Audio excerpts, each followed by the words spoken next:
Thanks a lot for the invitation. So I'm really happy to be at this workshop on a topic that is, so lensing of gravitational waves, in particular in the wave optics regime, has been obsessing me for the last few years. So I'm happy to share my thoughts with you. So in this talk, I will give an overview of different methods that have been recently proposed to go beyond the iconal geometric optics approximation to study lensing of gravitational waves. So I will mainly talk about three different approaches.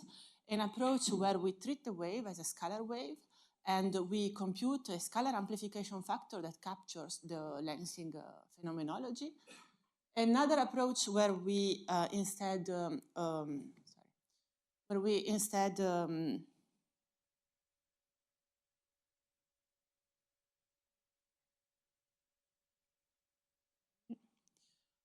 when we try to covariantly go beyond geometric optics, is a perturbative approach around the iconal solution, and then capturing attempts of capturing wave effects, importing quantum scattering techniques that have to be adapted to the gravitational wave context.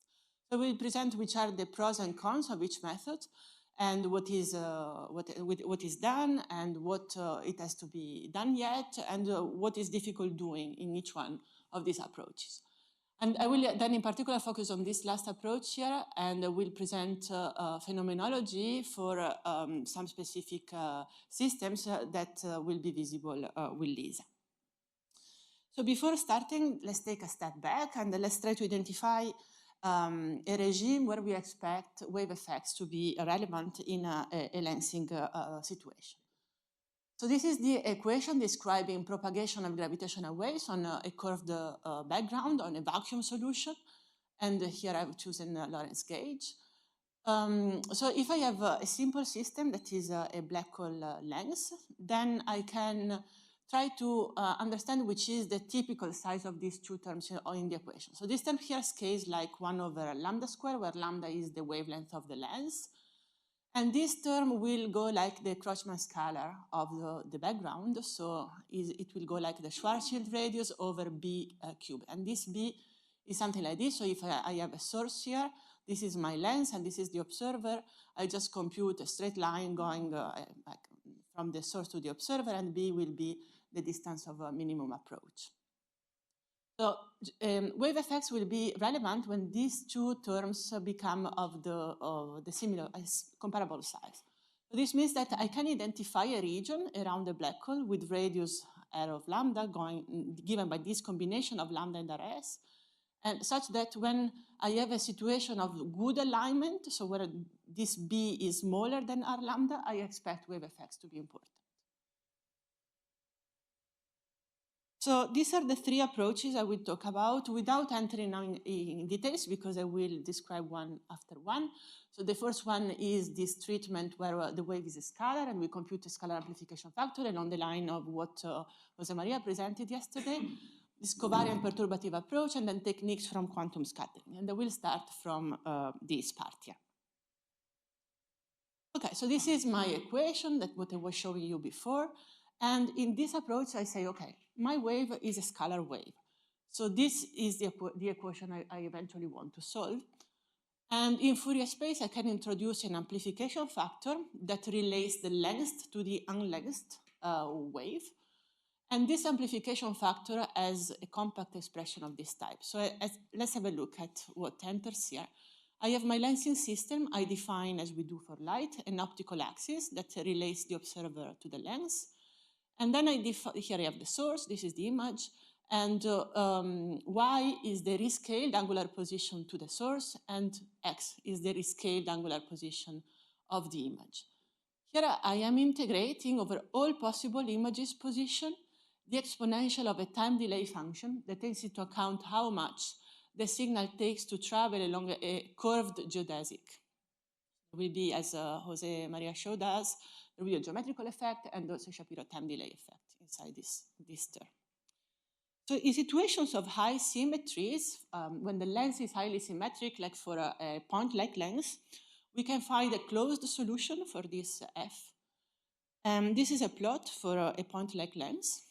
This is the absolute value of f as the amplification factor as a function of frequency. And different lines are for different angular positions of the source. So the amplification gets larger as I am approaching the optical axis because I get a better alignment.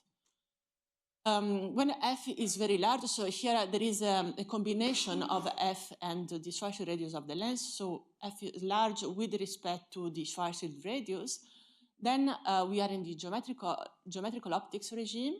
We have a finite number of images. For a point-like lens, we have just 2 images. And what we see here is the interference between these 2 images. And the images will be the extremal points of the time delay function. On the other hand, when lambda is very large, we have a diffraction that is very efficient. We have an infinite number of rays that interfere, and the net effect is 0. So we don't have any amplification. You can have an intuition of this. Imagine you have a huge wavelength and a tiny lens. This tiny lens will be invisible for the wave that comes across. There has been recently a lot of study on phenomenology of lensing in this context. There are a lot of people in this room that have done a lot of interesting work on this. This is, I'm sure, just a partial review of what has been done. And in red are the references that I find relevant. There are more, and you can talk to the authors that are here, and we will have other talks about this in the next few days. So there have been efficient wave optics methods, numerical methods to compute the amplification factor using different approximation schemes for low, high, and intermediate frequencies. There has been the idea of looking at features of the amplification factor to try to extract information about the lens structure, in particular substructures, in the case in which the lens is composed by subhalos. And then recently we have a Python package that has been published with these numerical methods for wave optics for general lenses. And Hector, tomorrow or after tomorrow, I don't remember, will give a talk about these aspects. So to summarize, in this approach, the wave is scalar. This is the only disadvantage because in nature, the wave is not scalar as a spin 2. On the other hand, we are able to study a rich phenomenology, and this is an extremely interesting topic. Let me now go to this second approach, covariant approach beyond geometric optics. In this case, the problem, as I will show, is mathematically very well posed. I've worked on this, and personally, the difficult thing that I find in this approach is how you define observables and hence how you study phenomenology with this approach, and I will explain why. So the idea is the following. We write a metric in this way, so it's the real part of a complex amplitude and the real phase. And then in geometric optics, we usually assume that the phase varies very fast with respect to the scale of variation of the amplitude. This is equivalent of saying I introduce a bookkeeping parameter, this omega, that is a large parameter, and then I introduce this expansion here. Then I plug these answers inside my wave equation, and I order by powers of omega. In geometric optics, we keep only the leading and subleading terms. So this is the equation that we neglect terms of order omega power 0. From this term here, I get that gravitons fall null geodesics. K is null, and this is the gradient of a phase, so you find the geodesic equation out of this. And then this equation here tells us that gravitons follow null, that's the conservation of the number of gravitons, and that the polarization tensor is parallel transported. I open just a parenthesis. There has been recently an interesting paper where instead of solving order by order the geometric optics equation, the authors try to solve them together, and they find an interesting phenomenology. Marius is one of the authors, so you can talk to him if you're interested to knowing more. But what I'm interested in now is to look at effects beyond geometric optics. So I keep sub-leading terms of order omega 0. And these terms look like this. So you have a modified transport equation for the polarization tensor. In geometric optics, this was 0. And now this is a quantity that depends on 0 order geometric optics quantity. As a consequence, beyond geometric optics, the polarization tensor is not parallel transported anymore. I have a modified transport equation. So you can study using this new set of equations what happens when you have a source here, and we studied it in the weak field regime. You start from spin 2 modes in the quadrupole formula, and you want to compute what is observed after the length here. And what we find is that you excite extra polarization modes that are not new degrees of freedom because they are a function of the original spin 2 modes, but they have a spin 2 and spin 0 nature. In more details, we can define a driving force matrix defined as for a wave that is propagating along Z as the 0I, 0J component of the Riemann tensor of the wave. When we are in geometric optics in GR, so in full generality, this matrix can be written in terms of Newman-Penrose scalars. If you're in GR, in geometric optics, we have just psi4. This is Newman-Penrose scalar that describes a quadrupolar modulation of a ring of particles. And but in full generality, you can have more degrees of freedom. You can have a spin 1 perturbation that gives a dipolar modulation of the ring. Psi3 is a complex variable. And then you can have two scalar modes, this mode that gives an isotropic deformation of the ring, and the longitudinal mode that gives a deformation in the direction of the wave. So we find that all these modes are excited after the length. We can set to 0 spin 1 modes by performing a boost of the tetrad at the observer. These are kinematic effects due to a relative motion of source and observer. So if you choose the two co-moving, you eliminate them, but you can't get rid of the other. So you can change your tetrad at the observer on which you project, and you transform one polarization mode in the other, but there is no tetrad choice that allows you to have just new redefined spin 2 modes. Okay, so this is the mathematical result. I think that is robust. The point is, what does it mean? Physically, how do I interpret this result? So my personal interpretation is that what is going on is that during this lensing process, we don't have a single image, but because of diffraction, we are beyond geometric optics, we have multiple rays. And at the end, what you get is the superposition of different waves at the observers. This is why so it's like if the polarization plane is curved at the observer, and this is why you see all these extra modes.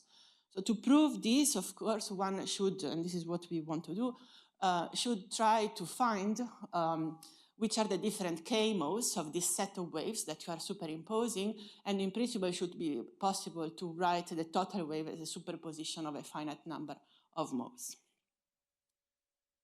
There are other open questions in this context. Which observable gives you the propagation of the wave? This is not clear.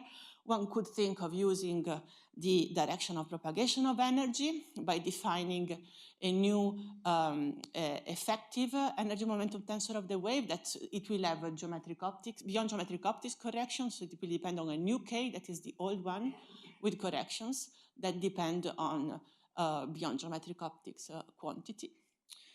So to summarize, this is an approach that is well-defined mathematically. It seems to give an interesting results, but more work is needed to really understand physically what's going on and work out observables. Let's go to the last approach. So the idea is to use techniques that have been developed to study scattering problem, quantum scattering problems to the gravitational wave lensing, because we show that there are mathematical analogies between these two problems. So recently with Martin here in the room, we managed to study lensing phenomenology in a specific regime where we can get analytic results. That is a regime where we are in deep wave optics. So the wavelength is large, much larger than the typical size of the lens. Let's take a step back. So in the 60s and 70s, there has been a lot of work to study scattering processes where I have a wave of different spins that comes across a singularity, a black hole. And the final output of these studies is the computation of a differential cross-section.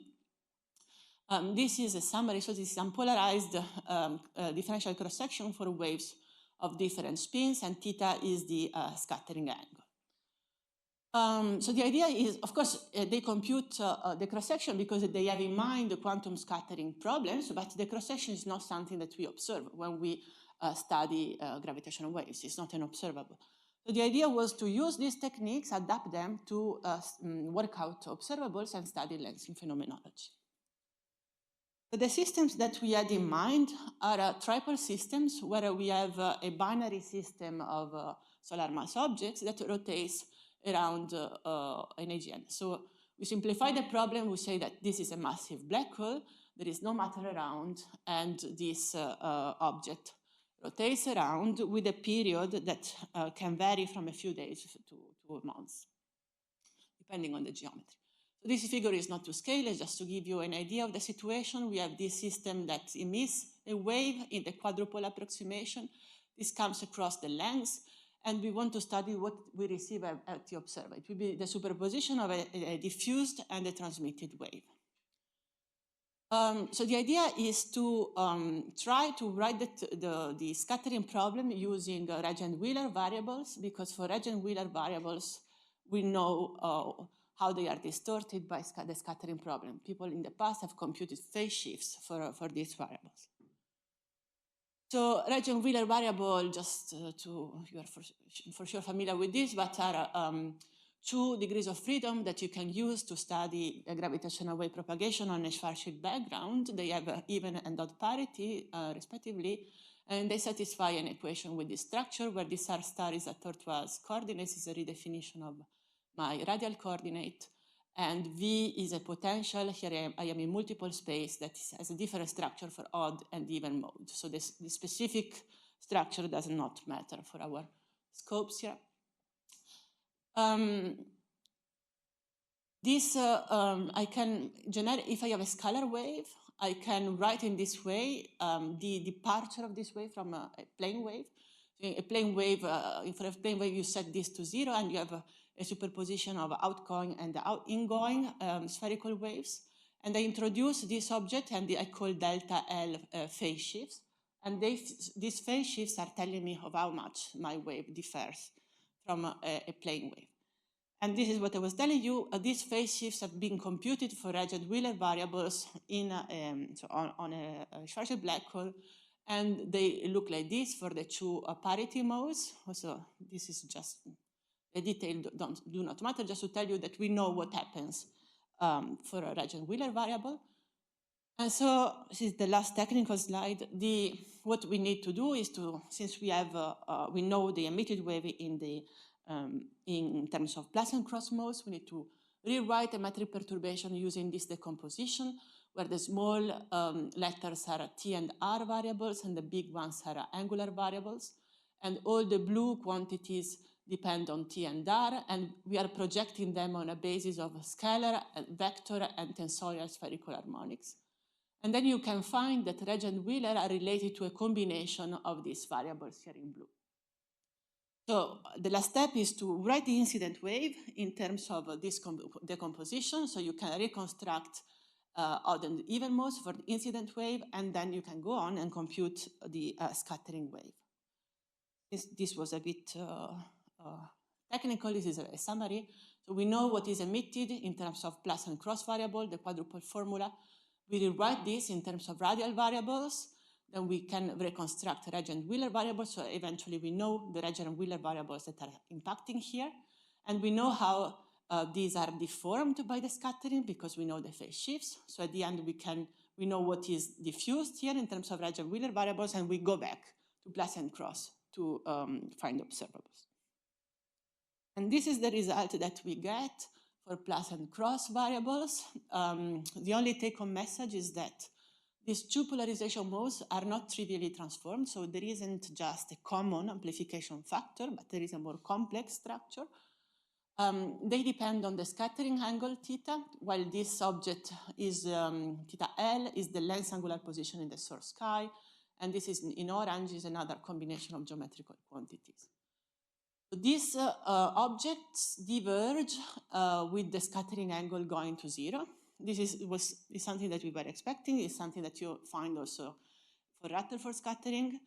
And so for Rutherford scattering, we know that there is an exact solution that is defined for any value of the scattering angle.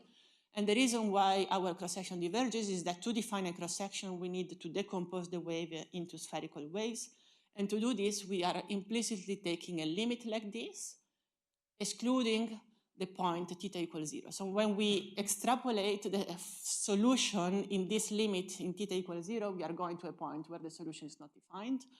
And we expect something like this to happen also in this case, where we don't have an exact solution, but we took this limit to define an expansion of incoming wave into spherical modes.